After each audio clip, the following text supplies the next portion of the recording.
Friends, good morning. Welcome back to my channel Susmita blog. তো বন্ধুরা, কেমন আছো? আশা করছি ভালো আছো। আমিও তোমাদের আশীর্বাদে ভালো আছি। তো বন্ধুরা দেখো, আশিপাশি সমস্ত কাজকর্ম সেরে নিয়েছি। আর আজকের ওয়েদারটা একদম ঠান্ডা ঠান্ডা।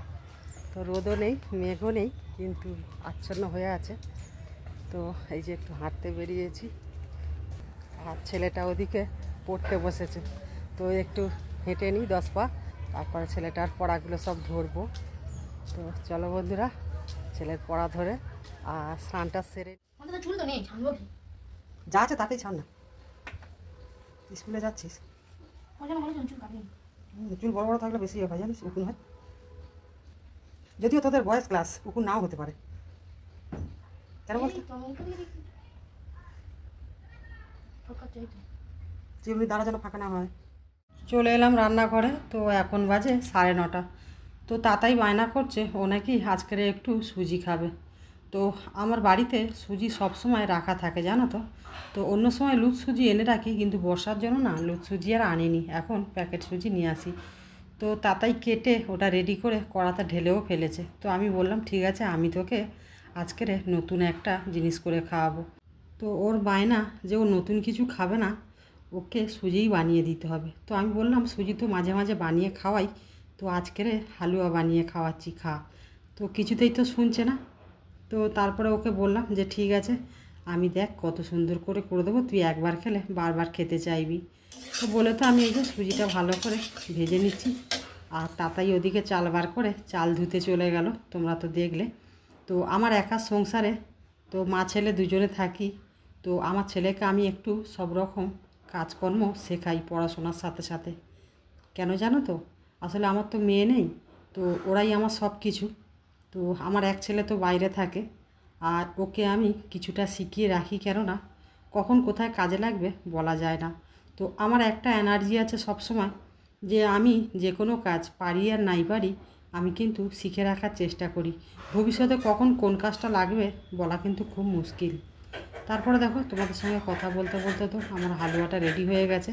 তো আমার ছেলে তো প্রচুর বায়না, ও হালুয়া কিছুতেই খাবে না, ওকে সুজি বানিয়ে সুজি পিসের মতো কেটে দিতে হবে।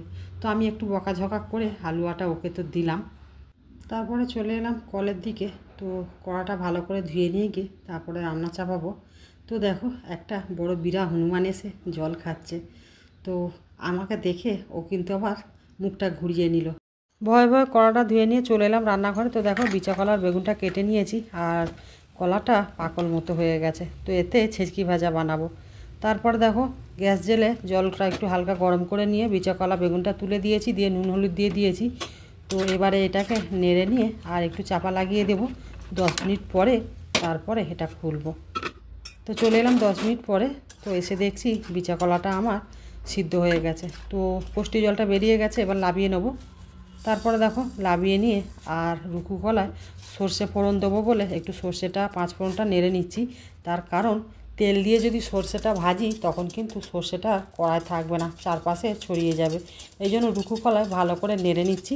আর যত সুন্দর করে তুমি মশলাকে ভেজে নেবে, তত কিন্তু সেন্টটা দুর্দান্ত হয়। তো দেখো, সর্ষে আর 5 ফোড়নটা ভালো করে ভাজা ভাজা মতো হয়ে যেতে লঙ্কাটা তেজপাতা দিয়ে দিলাম। দিয়ে এবারে নাড়া হয়ে গেছে, এবারে তেল দিয়ে আর একটু ভালো করে লঙ্কাগুলোকে একটু পাকিয়ে নেব।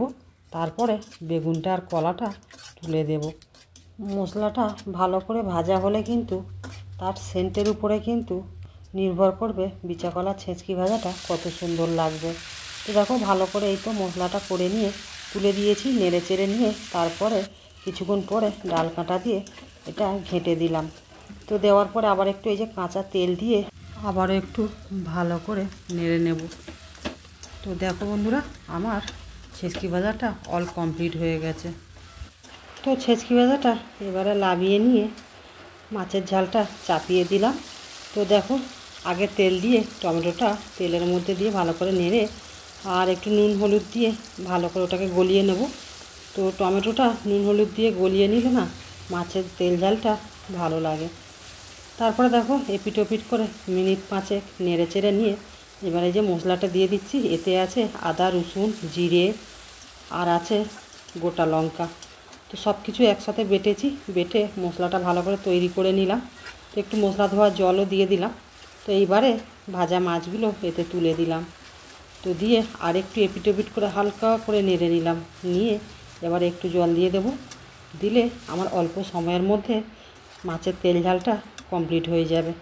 তো হাতে সময় না থাকলে তখন কিন্তু এইভাবে রান্না করা যায়।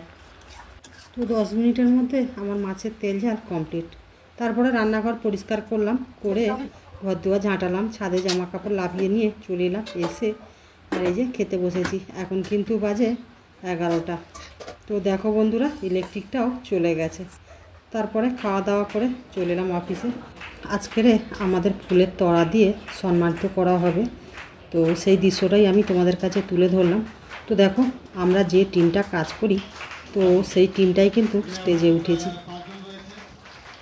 এখানে হচ্ছে 1 2 3 4 5 এটা গোল হতে পারে, এই দিকটাতে নামতে পারে, কোনো অসুবিধা নেই, চাপ নাও দরকার নেই। হ্যাঁ, সুন্দর একদম। তো এদের প্রত্যেকে সম্মানিত করছে মমতা সাউ এবং লাবণী চলে এসো।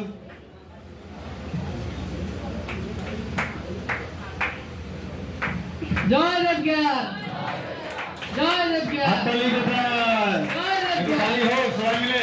আপনাদের টিম আপনাদের থেকে মেয়েরাই ফার্স্ট দেবেন আপনাদেরকে। মেয়েরাই দেবেন। জয় দেবজ্ঞান, জয় দেবজ্ঞান, জয় দীপাঙ্গ, জয় দীপাঙ্গ, দিল সে দেবজ্ঞান, দিল সে দেবজ্ঞান।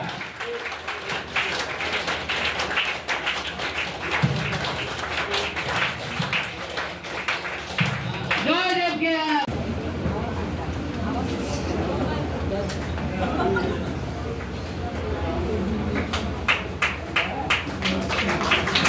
জয় দেবজ্ঞান, জয় দেবজ্ঞান, জয় দেবজ্ঞান, জয় দেবজ্ঞান, জয় দেবজ্ঞান, জয় দেবজ্ঞান, জয় দীপাঙ্গ, জয় দীপাঙ্গ, জয় দেবজ্ঞান, জয় দেবজ্ঞান। তো বন্ধুরা, ভিডিওটা আজ এই পর্যন্ত। আজকের মতো রাখছি। ভিডিওটা কেমন লাগলো আমাকে অবশ্যই কমেন্ট করে জানাবে। টাটা।